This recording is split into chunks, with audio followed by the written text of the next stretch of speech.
Okay, I go back in the hamster, I zoom on the numbering, and I will use some special effect on it. Okay, I select the frame on the hamster. I select the frame, and I go to Object, Effects, and I will choose Drop Shadow, Object, Effect, Drop Shadow. All of the effects are in this box, so it's nice. I don't have to go through the menu to add some effects. They are here. You click the Preview button, and you have a Drop Shadow on this box. So this is for the object, a drop shadow.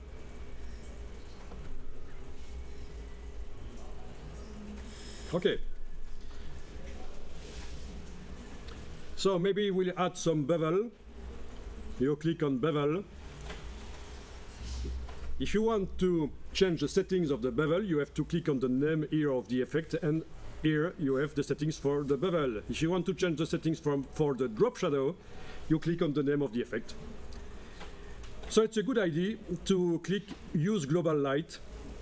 So some of you have already understand what it is. It means when I'm changing the angle of the light on one of the effects, it changes the angle on all of the effects. So if I'm modifying the setting of the drop shadow, use global lights. Okay. Well, don't show again. Okay. Lights from the bottom, dramatic effect. And then the bevel has also the light coming from the bottom. Light from the left. The shadow is on the right, and the bevel has the light on the left, and its shadow on the right. So it's better. Okay, I go to bevel and emboss, and I will be changing here. More options.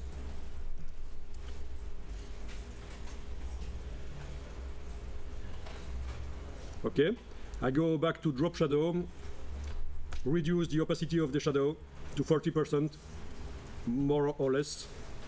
Then the size, no, not the size, the distance, distance here. Okay, compared to Photoshop, this is nothing, this is shitty. Photoshop is better for special effects, of course. But that's nice to have the possibility to add some shadows in a layout document in InDesign. So, don't use drop shadows for serious documents, of course. It's mostly for documents for children or some leisure park or something, but not serious documents for companies, of course.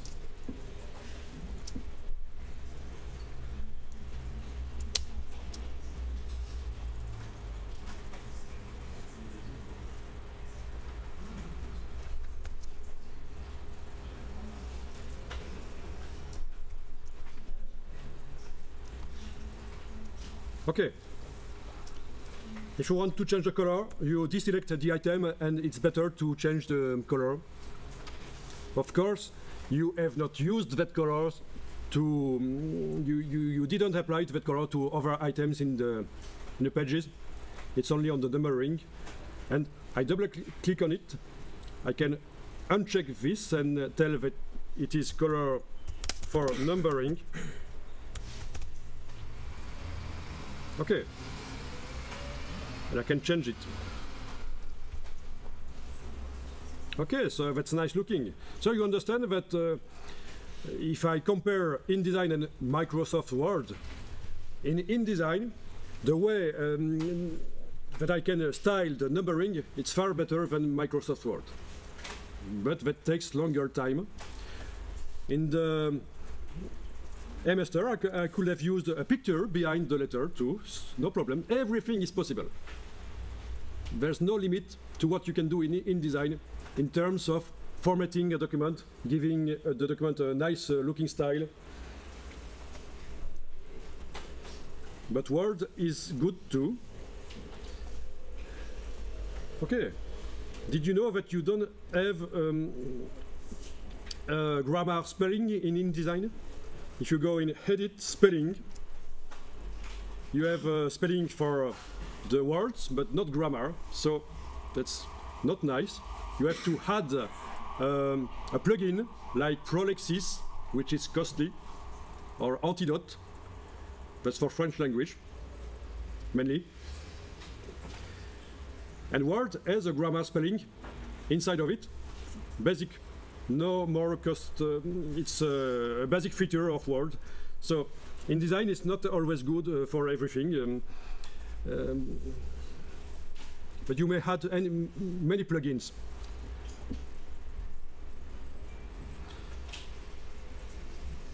Okay, so save your document.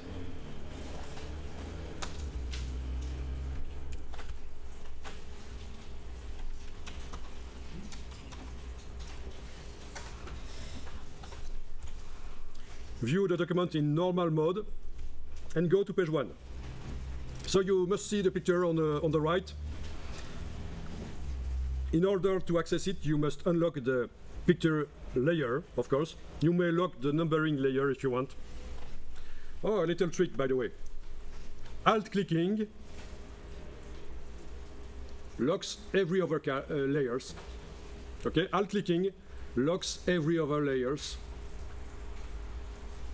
That's a nice trick if you have more than, in some documents you may have 10 layers, so it's a nice trick. Also, just like, by the way, that trick works also in Illustrator and Photoshop, alt-clicking. And also you may drag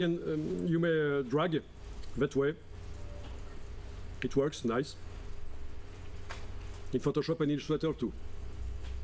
Okay, so here only the picture layer is unlocked. We'll put the picture over the text that way. You must leave some space for the word to stay nice looking. Don't do something like that. There's not enough space for the text, of course, in the columns. That's not good. Okay.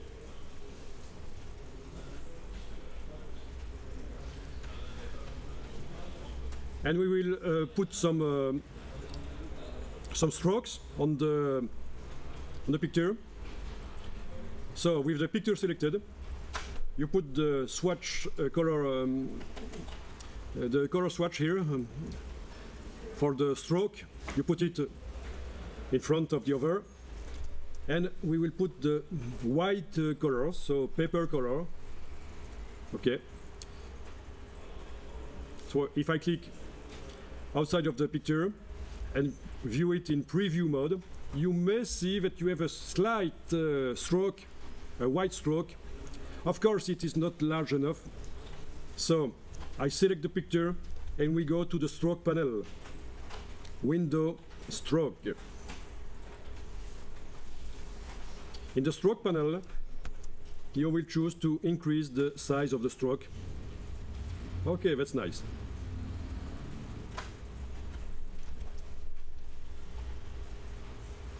Don't bother with the other options of the stroke panel.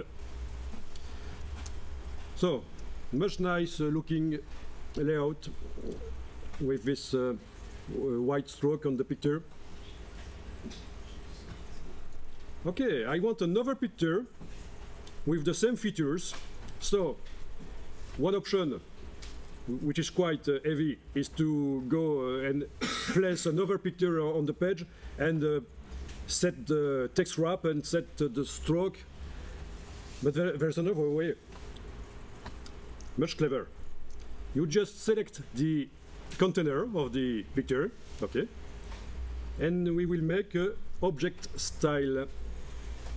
Window, styles, object styles, window styles, object styles.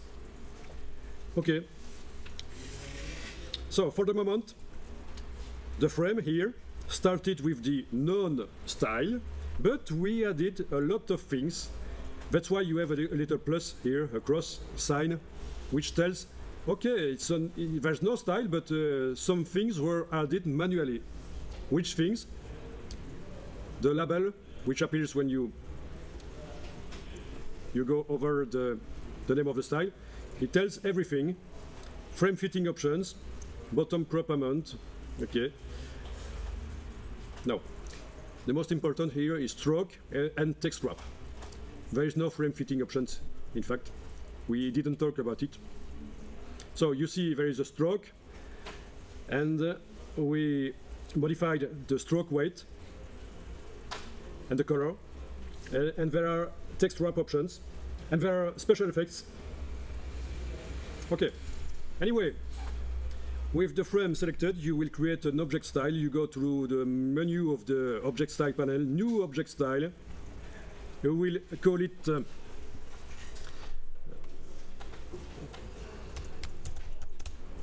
wrapping picture with white stroke, but you may call it any way you want. When you create a style, be sure it's always written here based on none.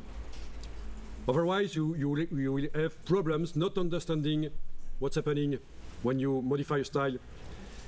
It is the style parenting. There are styles which are children, and there are styles which are parents. We don't want to use it here on you're just beginning to understand InDesign. It is for advanced users, but make sure each time you make a new style, object or paragraph style or anything, it is based on nothing. Okay, so what should you set here? You don't have to modify anything here because everything has been modified by the characteristics of the object. So, when you make a new style having an object selected, you just have to name it and click OK.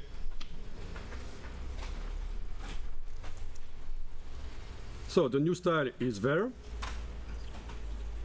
So, it's a good idea to make the picture here using his style. So, you see the logic? The pictures here helped create the object style. And why not make it use it? That's obvious. It should use the style it has produced.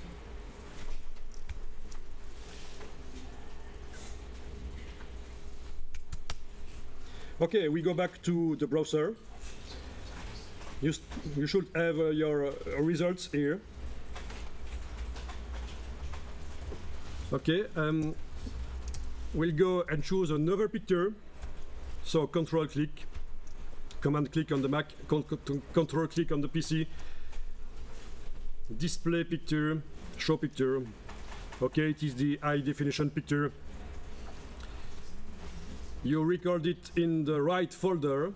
You may shorten the name if necessary, but don't get rid of the extension, leave it there. It is necessary for InDesign to know how to import the picture.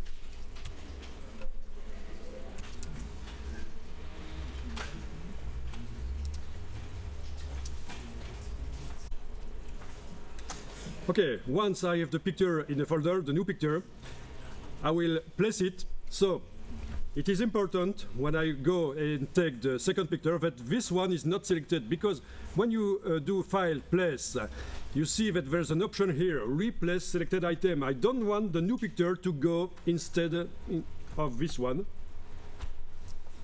So it's a good idea to have nothing selected. I click on the side of the page, nothing is selected, and I go file, place, choose the right picture, which is this one,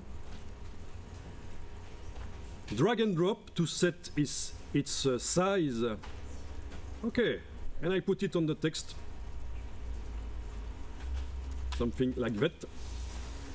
And you know what I will do, of course. I will apply the object style we just made earlier, and in just one click, it has a white stroke and a text wrap. Very nice. Just like the other one.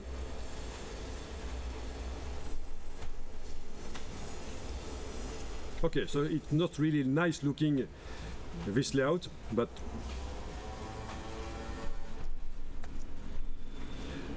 that's just testing.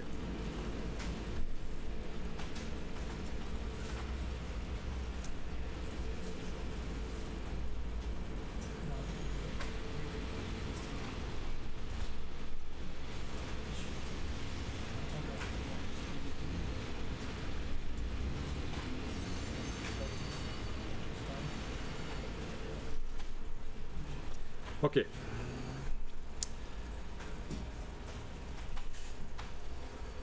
That's interesting. I just resized that frame with the free transform tool. Okay, like that. Result: the stroke has changed width.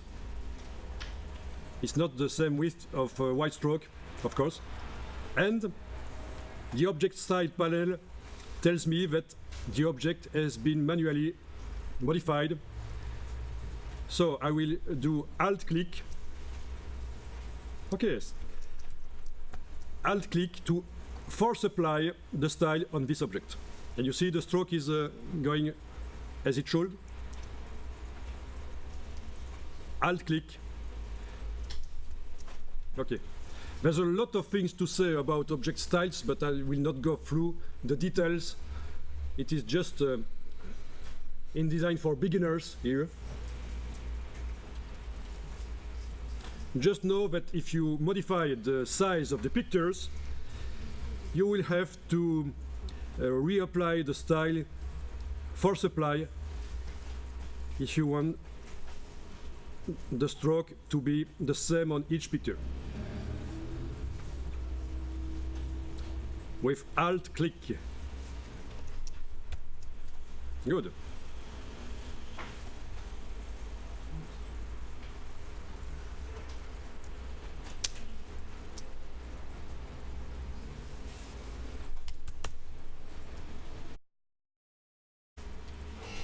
Is everything okay?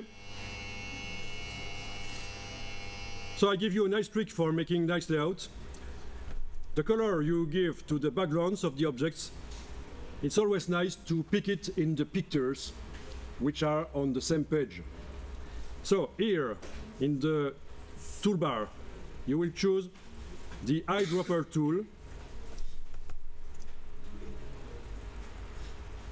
Okay, eyedropper tool.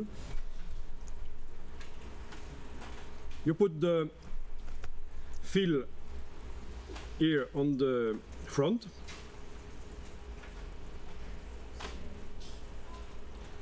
You click on the picture and that color goes there. So there's just a little problem. As soon as you click, the eyedropper change. It changed from picking mode to apply mode. You have to force it to stay in picking mode by using the Alt key on the keyboard. Alt key on the keyboard force the eyedropper to stay in picking mode, and you can change the color in the other picture too if you want. Okay, so I've chosen a color from the picture. Now you have to add it to the swatch panel by what?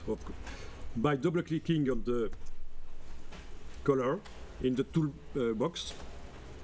Double click and click Add RGB swatch, and there it is. Okay. So this is a color which comes from the pictures, and that's a really good idea when you're making layouts in InDesign to make the color of the box titles and everything the same color as one of the color of the pictures. Okay, so now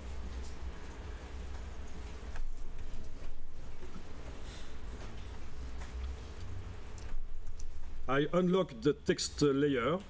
I select the body text. Shift clicking, I also select the title.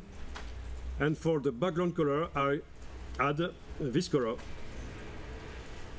And the result should be nice, even if you're not really good at choosing colors.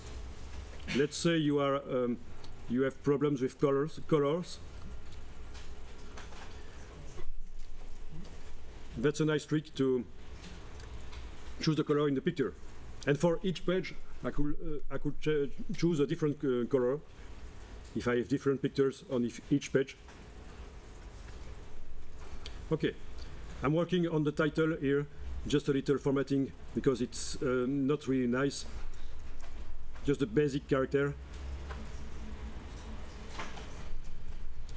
Here I can choose some titling which are quite graphic.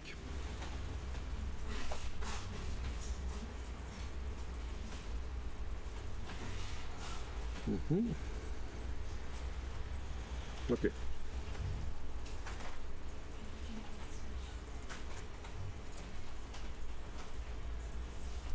Okay. Okay, last thing before we do a little break. You may choose the titling here and go to Object, Effects, Transparency. Object, Effect, Transparency. It's a little tricky here, so watch carefully what I will do here. I've selected the title text box and Object, Effect, Transparency. Here you have the transparency setting, but with nothing behind that box, it doesn't make any sense to change the transparency. I have just used the transparency to go into the effect panel. That's just my entry door to the effect panel. And now I choose what I want to do in the effect panel. Will I put a drop shadow on the box? No. An inner shadow? No. I will put an effect not on the box, not on the object, but on the text. You have here all of the parts of that object which can receive a special effect. So this time not on the object as I've done earlier for the numbering, but I will target the text and I will put an inner shadow and I will set the inner shadow. It is too wide and too dark.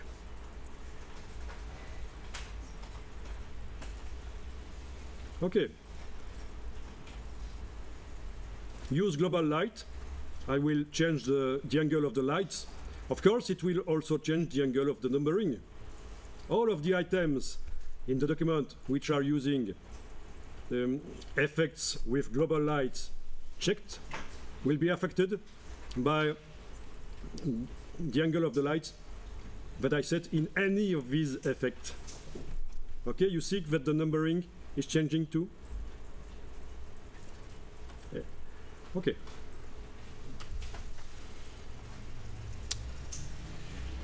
So that's a nice thing. I clicked OK, and when I come back to Object, Effects, Transparency, I don't find anymore the inner shadow effect. I must be clever, I must think, okay, the inner shadow is not on the object, it is on the text. And there it is. Okay, I modify.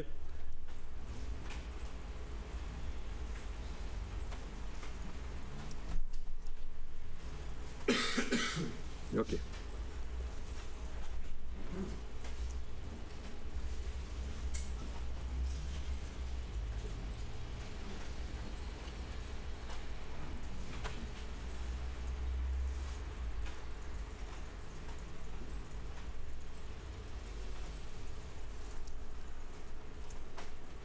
Okay, there's really a lot of things to say about InDesign, how to enhance the look of the pages, but we don't have much time here. I think that if you can do basic layouts with professional looking characters, as we did, and some effects and some pictures that do text wraps, that's nice. That's better than nothing.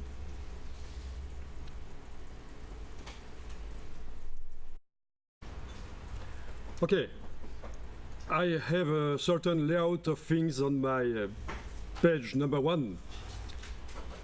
I will transfer a copy of certain elements on page 2. So you're on page 1. With the black arrow, you select the title on the left, and with shift click, you select also the body text. And you Control C. Then you go to the page number 2, and you Control V. And you see the items are coming. It seems they come, they paste anywhere. In fact, they paste in the center of the page, in the center of the window. The window which shows the document, you see, which goes from here to here.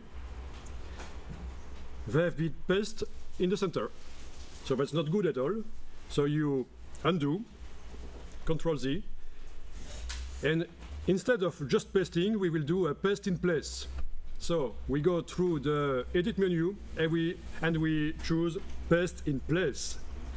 So the items are pasted, and they are at the same place they were on page 1. That's the paste in place. Useful feature. Okay, did they paste on the right layer? Yeah. If not, you transfer them with the layer panel. So these are texts, so they must be on the text layer. It's okay.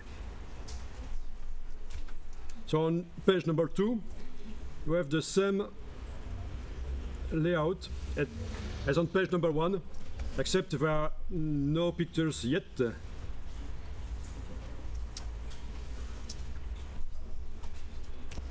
Okay, that's one easy way to add pages and text boxes, text frames to your document. Of course, on page number 2, it's useful to not have the same text as on page number 1, so you put the text cursor in the text on page number 2. Okay, you're on page number 2.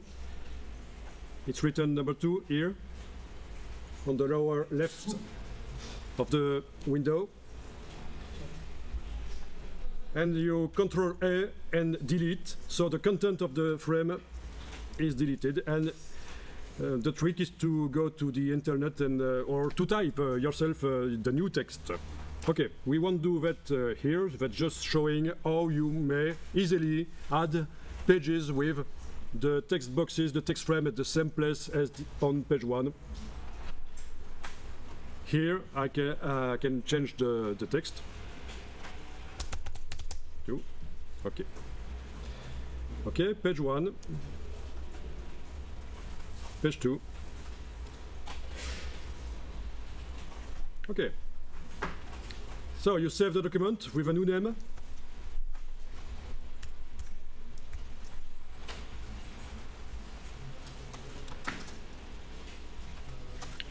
And hang on to your seats, because we will go to the next level of complexity in InDesign.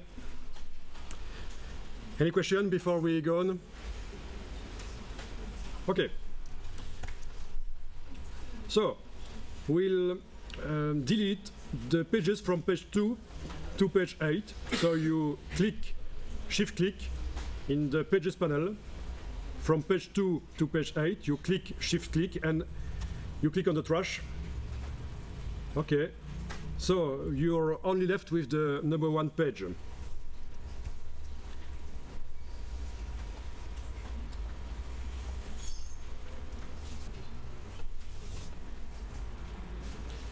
we will transfer all of the items which are on page 1, we will transfer them to the master.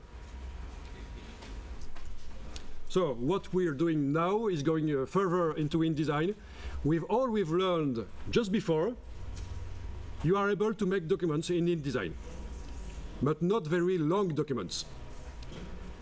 The things we will see now is little tricks to make long documents easily. Okay, so on page 1,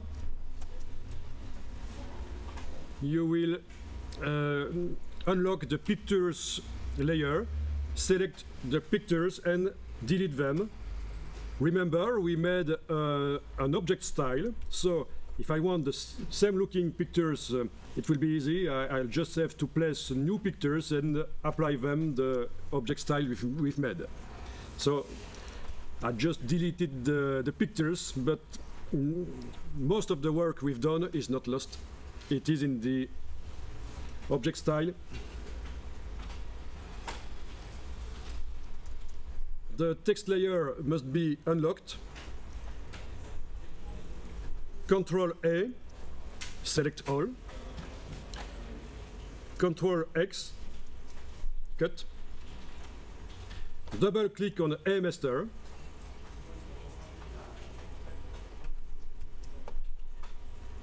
Be sure you're working on A master. What's written on the lower left, A master. You have double clicked on the A master icon. Then edit, paste in place. So everything that is on the A master is put on the pages of the document which use the A master. Save the document.